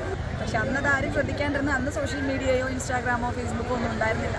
അപ്പോൾ ഞങ്ങൾക്ക് ഇപ്പോഴും ഞങ്ങളുടെ ഉത്സവവും സപ്താഹയജ്ഞമൊക്കെ നടക്കുമ്പോൾ ഞങ്ങൾക്ക് ആ ഒരു ഫ്ലോറിൽ ഇരുന്ന് തന്നെ കാണാനാണ് ഇഷ്ടപ്പെടുന്നതും ആസ്വദിക്കുന്നതും ഒക്കെ. ഞങ്ങളും ഞങ്ങളുടെ ബാച്ച്മേറ്റ്സും ക്ലാസ്മേറ്റ്സും ഒക്കെ അതാണ് ചെയ്യുന്നത്. സോ അതിപ്പോഴും ചെയ്യുന്നു. അത്രേ. ഉത്സവത്തിന്റെ ഭാഗമായി ക്ഷേത്രത്തിൽ വിവിധ കലാപരിപാടികളും നടന്നു. കെട്ടുകാഴ്ചയും ഉത്സവ ഘോഷയാത്രയും മുത്തുകുട, താലപ്പൊലി, എടുപ്പുകാളകൾ, പൂക്കാവടി തുടങ്ങിയവയും ഉത്സവത്തിന് മാറ്റേകി. ന്യൂസ് 18 പുനലൂർ. ദുബായ് കിരീടാവകാശിയും ഉപപ്രധാനമന്ത്രിയുമായ Sheikh Hamdan bin Mohammed bin Rashid Al Maktoum ഇന്ന് ഇന്ത്യയിലെത്തും. പ്രധാനമന്ത്രി നരേന്ദ്രമോദിയുടെ ക്ഷണപ്രകാരമാണ് സന്ദർശനം. 2 ദിവസം ഷെയ്ഖ് ഹംദാൻ ഇന്ത്യയിലുണ്ടാവും. ആയിഷത്തുൽ ഷംന വിവരങ്ങളുമായി. ഷംന, ഇന്ത്യയുമായി ഏറ്റവും അടുത്ത സൗഹൃദം പുലർത്തുന്ന ഒരു രാജ്യമെന്ന നിലയിൽ ഈ സന്ദർശനത്തിന് പ്രത്യേകതകൾ ഏറെയാണ്. അദ്ദേഹത്തിന്റെ ആദ്യ സന്ദർശനമാണ്. എന്തൊക്കെയാണ് സന്ദർശന പരിപാടികൾ? ശ്രീജ, കഴിഞ്ഞ വർഷം ഈ ദുബായ് പ്രസിഡന്റ് സന്ദർശനത്തിനെത്തിയിരുന്നു. ഒപ്പം കഴിഞ്ഞ സെപ്റ്റംബറിൽ അബുദാബി രാഷ്ട്രപതി എത്തിയിരുന്നു. ഇങ്ങനെ കഴിഞ്ഞ കുറച്ച് കാലങ്ങളായി അറബ് രാഷ്ട്രങ്ങളുമായുള്ള ബന്ധം ശക്തിപ്പെടുത്താൻ ഇന്ത്യയുടെ ഭാഗത്തു നിന്ന് എല്ലാ ശ്രമങ്ങളും ഉണ്ടാവുന്നുണ്ട്. അതിന്റെ ഭാഗമായി തന്നെയാണ് ഷെയ്ഖ് ഹംദാനും ഇന്ന് ഇന്ത്യയിലെത്തുന്നത്. ഇന്നും നാളെയുമൊക്കെ ഹംദാൻ ഇന്ത്യയിലുണ്ടാകും. നാളെ മുംബൈയിൽ വെച്ച് പ്രധാനമന്ത്രിയുമായി കൂടിക്കാഴ്ച നടത്തും എന്നാണ് അറിയാൻ സാധിക്കുന്നത്. ഒപ്പം പ്രധാനമന്ത്രിയുടെ പ്രത്യേക ക്ഷണപ്രകാരം എത്തുന്ന ഹംദാന് വേണ്ടി പ്രത്യേക വിരുന്നും പ്രധാനമന്ത്രി ഒരുക്കുമെന്നാണ് ഇപ്പോൾ ഔദ്യോഗിക വൃത്തങ്ങളിൽ നിന്നും അറിയാൻ സാധിക്കുന്നത്. ഒപ്പം ഇരു രാജ്യങ്ങളും തമ്മിലുള്ള ഉഭയകക്ഷി ചർച്ചകൾ, അത് രണ്ട് രാജ്യങ്ങളും തമ്മിലുള്ള ബന്ധം ശക്തിപ്പെടുത്താനൊക്കെ ഉള്ള ചർച്ചകൾ ഉണ്ടാകും, അങ്ങനെയാണ് അറിയാൻ സാധിക്കുന്നത്. ഒപ്പം തന്നെ ഈ ഷെയ്ഖ് ഹംദാന്റെ കൂടെ UAE-യിലെ മറ്റ് വിവിധ ഡിപ്പാർട്ട്മെന്റുകളിലെ പ്രതിനിധികളും ഉണ്ടാകും എന്നുകൂടി UAE വാർത്താ ഏജൻസികൾ ഇപ്പോൾ റിപ്പോർട്ട് ചെയ്യുന്നുണ്ട്. എന്തായാലും ഈ അറബ് രാഷ്ട്രങ്ങളുമായുള്ള ബന്ധം ശക്തിപ്പെടുത്തുന്നതിന്റെ ഭാഗമായി ആണ് ഈ ചർച്ച എന്നാണ് മനസ്സിലാക്കാൻ സാധിക്കുന്നത്. ഒപ്പം നേരത്തെ സൂചിപ്പിച്ചതുപോലെ വിവിധ വിഷയങ്ങളിലുള്ള ചർച്ചകൾ ഉണ്ടാകും. ഈ ഗാസ ഇസ്രായേൽ ആക്രമണം അത് തുടരുന്ന സാഹചര്യത്തിൽ അതും ഒരു ചർച്ചാ വിഷയമാകുമോ എന്ന കാര്യത്തിൽ കൂടി മറ്റ് വിവരങ്ങൾ ലഭിക്കേണ്ടതുണ്ട്. കാരണം ഈ അറബ് രാഷ്ട്രങ്ങൾ അമേരിക്കയ്ക്ക് മേൽ വലിയ സമ്മർദ്ദം ചുമത്തുന്നുണ്ട് ഈ വെടിനിർത്തലിന് വേണ്ടി. അതിന് ഇന്ത്യയുടെ ഭാഗത്ത് നിന്ന് എന്തെങ്കിലും ശ്രമങ്ങൾ ഉണ്ടാകാൻ ഈ ഹംദാൻ ഈ ചർച്ചയിൽ ആവശ്യപ്പെട്ടേക്കും എന്ന ഒരു റിപ്പോർട്ട് കൂടി വരുന്നുണ്ട്. എന്തായാലും 2 ദിവസം ഷെയ്ഖ് ഹംദാൻ ഇന്ത്യയിലുണ്ടാകും. ശ്രീജ. ശരി, ഷംനയാണ് വിവരങ്ങൾ നൽകിയത്. ഈ ഒരു പ്രധാനപ്പെട്ട വാർത്ത വരുന്നുണ്ട്. അത് വീട്ടിൽ പ്രസവത്തിനിടെ മരിച്ച അസ്മയുടെ മരണവുമായി ബന്ധപ്പെട്ട് ആംബുലൻസ് ഡ്രൈവർ നടത്തുന്ന ചില വെളിപ്പെടുത്തലുകളാണ്. ഒപ്പം ഇയാൾ സിറാജുദ്ദീൻ അറസ്റ്റിലാണ് എന്ന വാർത്തകളുമുണ്ട്. നമുക്കതിലേക്ക് വരാം. അഹമ്മദാബാദിൽ ഇന്നു മുതൽ ആരംഭിക്കുന്ന ദ്വിദിന AICC സമ്മേളനത്തിൽ പ്രിയങ്ക ഗാന്ധി പങ്കെടുക്കുന്നില്ല. വിദേശത്ത് ആയതിനാലാണ് സമ്മേളനത്തിൽ പങ്കെടുക്കാത്തതെന്നാണ് വിവരം. വിശാല പ്രവർത്തക സമിതി യോഗം അല്പസമയത്തിനകം ചേരും. വല്ലഭായ് പട്ടേൽ സ്മാരകത്തിലാണ് പ്രവർത്തക സമിതി ചേരുന്നത്. 169 പ്രതിനിധികളാണ് പങ്കെടുക്കുന്നത്. DCCകളുടെ പ്രവർത്തനത്തിൽ അടക്കം വരുത്തേണ്ട മാറ്റങ്ങൾ പ്രവർത്തക സമിതിയിൽ ചർച്ചയാകും. 1 മണിവരെയാണ് പ്രവർത്തക സമിതി നടക്കുക. വൈകിട്ട് സബർമതിയിൽ പ്രാർത്ഥനായോഗവും ചേരും. താരിഫ് യുദ്ധത്തിൽ അമേരിക്കയും ചൈനയും നേർക്കുനേർ. ചൈന ഏർപ്പെടുത്തിയ 34% പകരച്ചുങ്കം ഒഴിവാക്കിയില്ലെങ്കിൽ ഗുരുതരമായ പ്രത്യാഘാതം നേരിടേണ്ടി വരുമെന്നാണ് അമേരിക്കയുടെ മുന്നറിയിപ്പ്. പകരം തീരുവ പ്രഖ്യാപനത്തിൽ അമേരിക്കൻ ഓഹരി വിപണികൾ കൂപ്പുകുത്തിയതിന് പിന്നാലെയാണ് ചൈനയ്ക്കെതിരെ അമേരിക്ക നിലപാട് കടുപ്പിച്ചത്. സോഷ്യൽ മീഡിയ പ്ലാറ്റ്ഫോമായ ട്രൂത്ത് സോഷ്യലിലൂടെയാണ് ഡൊണാൾഡ് ട്രംപ് ചൈനയ്ക്കെതിരായ നീക്കം പ്രഖ്യാപിച്ചത്. US പകരം തീരുവ പ്രഖ്യാപിച്ചതിന് പിന്നാലെ അതേ നാണയത്തിൽ ചൈനയും തിരിച്ചടിച്ചിരുന്നു. 34% താരിഫാണ് ചൈന അമേരിക്കയിൽ നിന്നുള്ള ഇറക്കുമതികൾക്ക് ഏർപ്പെടുത്തിയത്. ഇതോടെ അമേരിക്കൻ ഓഹരി വിപണികൾ കൂപ്പുകുത്തി. പ്രതിസന്ധി താത്കാലികമെന്നും ആശങ്ക വേണ്ടെന്നും പ്രഖ്യാപിച്ച ട്രംപ് പക്ഷേ ചൈനയോട് നിലപാട് കടുപ്പിച്ചു. 34% താരിഫ് പിൻവലിച്ചില്ലെങ്കിൽ ചൈനയ്ക്കുമേൽ 50% അധിക തീരുവ ഏർപ്പെടുത്തുമെന്നാണ് ട്രംപിന്റെ ഭീഷണി. നാളെ മുതൽ അധിക താരിഫ് നിലവിൽ വരുമെന്നും ട്രംപ് പ്രഖ്യാപിച്ചു. ലോകത്തെ 2 സാമ്പത്തിക ശക്തികൾ നേർക്കുനേർ നിൽക്കുമ്പോൾ ആഗോള സാമ്പത്തിക മാന്ദ്യമടക്കം മുൻകൂട്ടി പ്രവചിക്കുകയാണ് വിദഗ്ധർ. യൂറോപ്പ്, ഏഷ്യൻ രാജ്യങ്ങളിലും ഓഹരി വിപണികൾ താഴേക്കാണ്. ഇന്ത്യൻ സെൻസെക്സ് ഒറ്റയടിക്ക് 3000 പോയിന്റാണ് ഇടിഞ്ഞത്. നിഫ്റ്റി 1000 പോയിന്റും ഇടിഞ്ഞു. ജപ്പാൻ, മലേഷ്യ എന്നീ രാജ്യങ്ങളുടെ സൂചികകൾ 9% വരെ താഴ്ന്നു. ഹോങ്കോങ്ങിന്റെ സൂചിക 13.2% ഇടിഞ്ഞു. 1997 ശേഷം ഇതാദ്യമായാണ് ഹോങ്കോങ്ങിന് ഇത്ര വലിയ ഇടിവ് സംഭവിക്കുന്നത്. വെല്ലുവിളികൾ നിറഞ്ഞ ഘട്ടത്തിലൂടെയാണ് ലോകം ഇപ്പോൾ കടന്നു പോകുന്നതെന്നാണ് ബ്രിട്ടീഷ് പ്രധാനമന്ത്രി കെയർ സ്റ്റാമറിന്റെ പ്രതികരണം. ജാപ്പനീസ് പ്രധാനമന്ത്രി ഷിഗേരു ഇഷിബ ഫോണിലൂടെ ട്രംപുമായി സംസാരിച്ചു. യൂറോപ്യൻ യൂണിയനും സാഹചര്യങ്ങൾ വിലയിരുത്തി പരിഹാര നിർദ്ദേശങ്ങൾ ചർച്ച ചെയ്യുകയാണ്. വ്യാവസായിക ആവശ്യങ്ങൾക്കുള്ള ചരക്ക് നീക്കത്തിന് തീരുവ ഒഴിവാക്കണമെന്ന ആവശ്യമാണ് ചർച്ചകളിൽ ഉയരുന്നത്. യൂറോപ്യൻ യൂണിയൻ വാണിജ്യമന്ത്രിമാർ ബ്രസൽസിൽ യോഗം ചേർന്നു. ഉഭയകക്ഷി ചർച്ചയിലൂടെ പരിഹാര ഫോർമുല കണ്ടെത്താനുള്ള നീക്കത്തിലാണ് ഇന്ത്യ. ഇന്ത്യൻ വിദേശകാര്യമന്ത്രി S Jaishankar American state secretary Marco റൂബിയോയുമായി സംസാരിച്ചു. അമേരിക്കയുടെ ഭീഷണിയോട് ചൈന എങ്ങനെ പ്രതികരിക്കുമെന്ന ആകാംക്ഷയിലാണ് ലോകരാജ്യങ്ങൾ. News desk, News 18. ഇലോൺ മസ്കിന്റെ സീറോ താരിഫ് പ്രസ്താവനയോട് പ്രതികരിച്ച് ജർമ്മൻ സാമ്പത്തിക മന്ത്രി റോബർട്ട് ഹാബെക്ക്. എന്തെങ്കിലും പറയാനുണ്ടെങ്കിൽ ആദ്യം സ്വന്തം പ്രസിഡന്റിന്റെ അടുത്തു പോയി പറയൂ എന്നാണ് വിമർശനം. ഐഷത്തുൽ ഷംന വിവരങ്ങളുമായി. ഷംന, രാവിലെയാണ് മസ്കിന് ഈ വിഷയത്തിലുള്ള അഭിപ്രായ വ്യത്യാസം, അതായത് ഈ താരിഫ് വർദ്ധിപ്പിക്കുന്നതിൽ നിന്ന് പിന്മാറണം എന്ന നിലപാട് മസ്ക് ട്രംപിനെ അറിയിച്ചു എന്ന വിവരങ്ങൾ പുറത്തു വരുന്നത്. അതിന് പിന്നാലെയാണ് ഇപ്പോൾ ജർമ്മൻ മന്ത്രിയുടെ പ്രതികരണം വരുന്നത്. എങ്ങനെയാണ് മസ്കിന്റെ പ്രസ്താവനയോട് ഈ വിദേശ രാജ്യങ്ങൾ പ്രതികരിക്കുന്നത്? ഇപ്പോൾ ജർമ്മനിയുടെ ഭാഗത്തു നിന്നുള്ള പ്രതികരണം. ശ്രീജ, നമ്മൾ നേരത്തെ സൂചിപ്പിച്ചതുപോലെ തന്നെ ഈ താരിഫ് നയം അത് ഈ ലോകരാജ്യങ്ങളെ ഒന്നാകെ ബാധിക്കുന്ന ഒരു വിഷയമാണ്. ഏറ്റവും കൂടുതൽ ലോകം ഇതുവരെ കണ്ടതിനേക്കാൾ വലിയ ഒരു സാമ്പത്തിക മാന്ദ്യത്തിലേക്ക് തന്നെ ചെന്നെത്തിക്കുന്ന ഒരു സാഹചര്യം ഉണ്ടാകും ഈ ട്രംപിന്റെ താരിഫ് പ്രഖ്യാപനം എന്നൊക്കെ നമ്മൾ നേരത്തെ ചർച്ച ചെയ്തതാണ്. പക്ഷെ അതിലാണ് ഇപ്പോൾ കഴിഞ്ഞ ദിവസം രാത്രി, അതായത് ഇന്ത്യൻ സമയം ഇന്ന് പുലർച്ചെയായിരുന്നു മസ്കിന്റെ ഭാഗത്തു നിന്നുള്ള ഒരു പ്രതികരണം.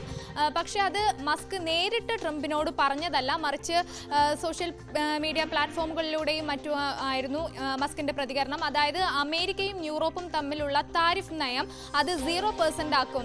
0% താരിഫ് അതാണ് നിലവിൽ വരണമെന്നാണ് താൻ ആഗ്രഹിക്കുന്നത്.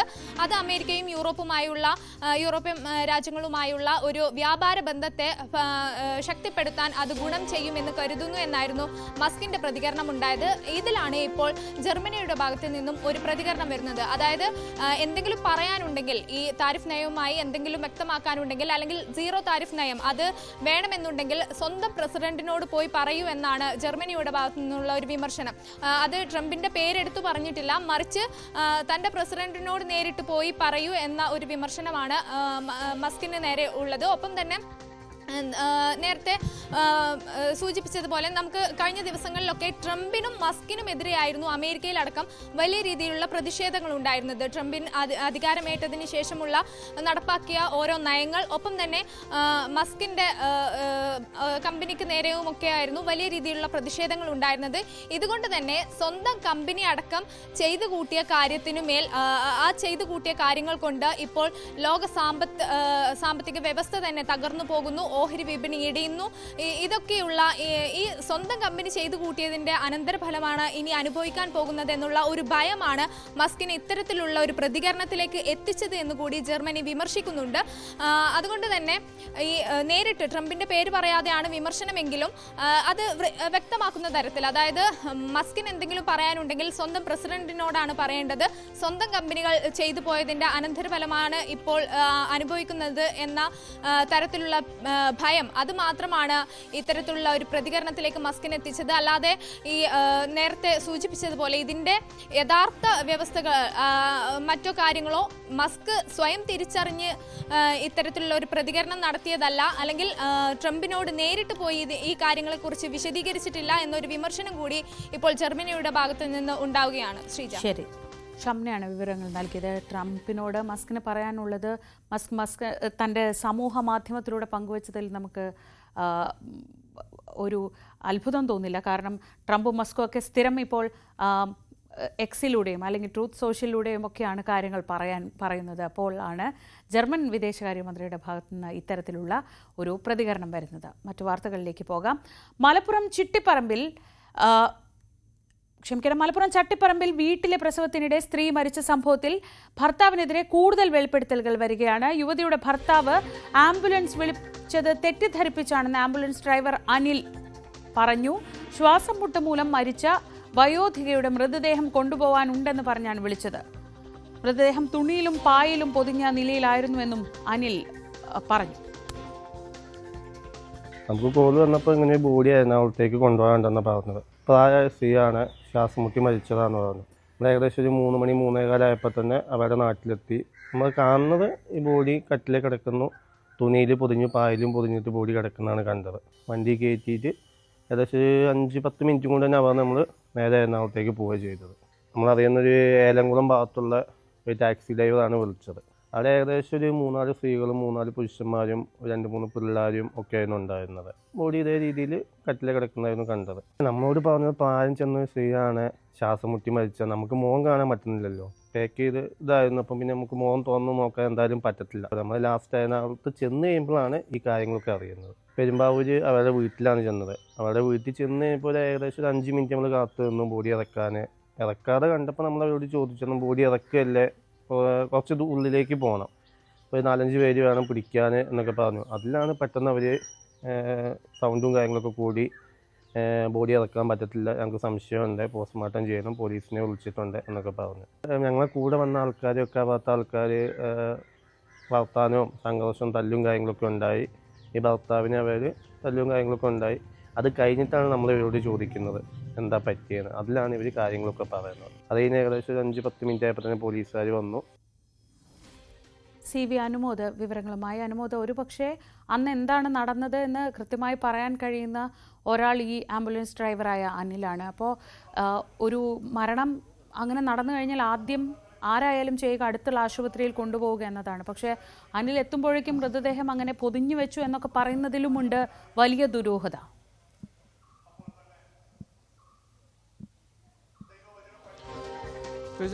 അനിൽ വരുന്നതിന് മണിക്കൂറുകൾക്ക് മുമ്പ് തന്നെ മരണം സംഭവിച്ചിരുന്നു എന്ന് വ്യക്തമാണ്. വൈകുന്നേരത്തോടെ മരണം സംഭവിച്ച് അതിന് മണിക്കൂറുകൾക്ക് ശേഷമാണ് അനിലിനെ ഈ ഒരു മൃതദേഹം പെരുമ്പാവൂരിലേക്ക് കൊണ്ടുപോകാൻ വേണ്ടി അവിടേക്ക് വിളിച്ചത്. ആംബുലൻസിൽ കയറ്റി കൊണ്ടുപോകുമ്പോൾ സംഭവിച്ച കാര്യങ്ങളൊക്കെ അനിൽ ഇതിനോടകം തന്നെ വിശദീകരിച്ചു കഴിഞ്ഞു. ഇതുമായി ബന്ധപ്പെട്ട് ഏറ്റവും പുതിയ കുറച്ച് വിവരങ്ങൾ കൂടി ലഭ്യമായിട്ടുള്ളത്, ഇവരുടെ 5 കുട്ടികളാണ്, ഈ നവജാത ശിശുവിൻ്റെ 5 കുട്ടികളാണ്. അതിൽ ഒന്നാമത്തെ പ്രസവത്തിന് ശേഷം തുടർച്ചയായി മറ്റ് 3 കുട്ടികളുടെ പ്രസവം വീട്ടിൽ വെച്ചായിരുന്നു ഉണ്ടായിരുന്നത് എന്ന തരത്തിലുള്ള വിവരങ്ങളാണ് ലഭിച്ചിട്ടുള്ളത്. അത് ആലപ്പുഴയിലായിരുന്നു. ആലപ്പുഴയിലെ വീട്ടിൽ വെച്ചായിരുന്നു ഈ 3 പ്രസവം ഉണ്ടായത്. തുടർന്ന് അവിടെയുള്ള ആശാ പ്രവർത്തകരും ആരോഗ്യ പ്രവർത്തകരും ഒക്കെ ഇത് വലിയ വിവാദമൊക്കെ പ്രശ്നമൊക്കെ ചെയ്തതിനെ തുടർന്നാണത്രേ ഇവർ മലപ്പുറത്തേക്ക് താമസം മാറിയത്. അങ്ങനെ ഒരു ചരിത്രം കൂടി ഇതിൻ്റെ പിറകിലുണ്ട് എന്ന തരത്തിലുള്ള വിവരങ്ങളാണ് നമുക്ക് ലഭിക്കുന്നത്. അതേസമയം ഇപ്പോൾ ഈ ഭർത്താവിനെതിരെ നരഹത്യ അടക്കമുള്ള കുറ്റങ്ങൾ ചുമത്തുമെന്ന വിവരമാണ് മറ്റൊരു പ്രധാന കാര്യമായി ലഭിച്ചിട്ടുള്ള. SP Malappuram SP R Vishwanath ഇപ്പോൾ മലപ്പുറം പോലീസ് സ്റ്റേഷനിലേക്ക് എത്തിക്കഴിഞ്ഞിരിക്കുന്നു. അദ്ദേഹം ചോദ്യം ചെയ്യലിൻ്റെ വിശദാംശങ്ങൾ വിശദാംശങ്ങളും അതുപോലെ ഇതുമായി ബന്ധപ്പെട്ട് സ്ഥിരീകരിക്കാൻ കഴിയുന്ന കാര്യങ്ങളൊക്കെ അല്പസമയത്തിനകം പങ്കുവയ്ക്കുമെന്നാണ് അറിയുന്നത്. പോലീസിനെ സംബന്ധിച്ച് ഇത് അതീവ ഗുരുതരമായിട്ടുള്ള ഒരു വിഷയമായിട്ട് തന്നെയാണ് കാണുന്നത്. മലപ്പുറത്തും അതേപോലെ മലബാറിലും ഇത്തരത്തിലുള്ള വീടുകളിലെ സുരക്ഷിതമല്ലാത്ത പ്രസവങ്ങളും അതേ തുടർന്നുണ്ടാകുന്ന മരണങ്ങളും മറ്റു വിഷയങ്ങളുമൊക്കെ ഒരു വലിയ വിഭാഗം അത്തരത്തിൽ മതി ഈ കാര്യങ്ങൾ എന്ന തരത്തിൽ പ്രചാരണം നടത്തുന്നതിൻ്റെ കൂടി ഭാഗമാണെന്ന് പോലീസിന് ഒരു സൂചനയുണ്ട്. ചില താല്പര്യങ്ങളോടെയുള്ള വാട്സപ്പ് ഗ്രൂപ്പുകളിലൂടെയാണ് ഇത്തരം വിവരങ്ങളൊക്കെ പങ്കുവയ്ക്കുന്നതും അത്തരത്തിലുള്ള ആളുകൾ സംഘടിതമായി പ്രവർത്തിക്കുകയും ചെയ്യുന്നത്. അപ്പോൾ ഈ കാര്യങ്ങളൊക്കെ നിയന്ത്രിക്കുവാനും ഈ കാര്യങ്ങളിലൊക്കെ കർശനമായിട്ടുള്ള ഒരു അവസാനം ഒരു തീർപ്പ് കൊണ്ടുവരുവാനുമാണ് പോലീസിൻ്റെ ഭാഗത്തുനിന്നുള്ള ശ്രമങ്ങൾ ഇപ്പോൾ ഉണ്ടാകുന്നത്. അതുകൊണ്ട് തന്നെ ഈ ഒരു വിഷയത്തിൽ സിറാജുദ്ദീനെതിരെ ചുമത്താവുന്നതിൽ ഏറ്റവും ഗുരുതരമായ വകുപ്പ് തന്നെ ചുമത്തി മാതൃകാപരമായ തരത്തിലൊരു സാഹചര്യം തീർക്കുക, നടപടി സ്വീകരിക്കുക എന്നാണ് പോലീസിൻ്റെ ഭാഗത്തുനിന്ന് ഇപ്പോഴുള്ള തീരുമാനം. അതുകൊണ്ട് തന്നെ നരഹത്യ വകുപ്പ് ചുമത്തും. അതിന് പുറമെ കൂടുതൽ ഗുരുതരമായ വകുപ്പുകൾ കൂടുതൽ എന്തെല്ലാം ചുമത്തും എന്നുള്ള കാര്യം കൂടി പോലീസ് പരിശോധിക്കുന്നുണ്ട്. എന്നാൽ അല്പസമയത്തിനകം SP മാധ്യമങ്ങളെ കാണുമ്പോൾ നമുക്ക് ഈ വിഷയത്തിൽ കുറെ കൂടി കാര്യങ്ങൾ ലഭ്യമാകുമെന്നാണ് അറിയുന്നത്. ഈ ഒരു മരണം ഇത്തരത്തിലുള്ളതിൽ അവസാനത്തെ ആകട്ടെ എന്ന ഒരു താല്പര്യമാണ് അല്ലെങ്കിൽ അത്തരത്തിലൊരു തീരുമാനമാണ് പോലീസിൻ്റെ ഭാഗത്തുനിന്നും ഈ വിഷയത്തിൽ ഇത്രയും ഗുരുതരമായ രീതിയിൽ നടപടികളെടുക്കുവാൻ കാരണമായിട്ടുള്ളത്. ശരി, CV അനുമോദാണ് വിവരങ്ങൾ നൽകിയത്. ഈ വിഷയം തന്നെ നമ്മൾ വളരെ വിശദമായി ന്യൂസ് ട്രെൻഡ്സിൽ അല്പസമയത്തിനകം ചർച്ച ചെയ്യും.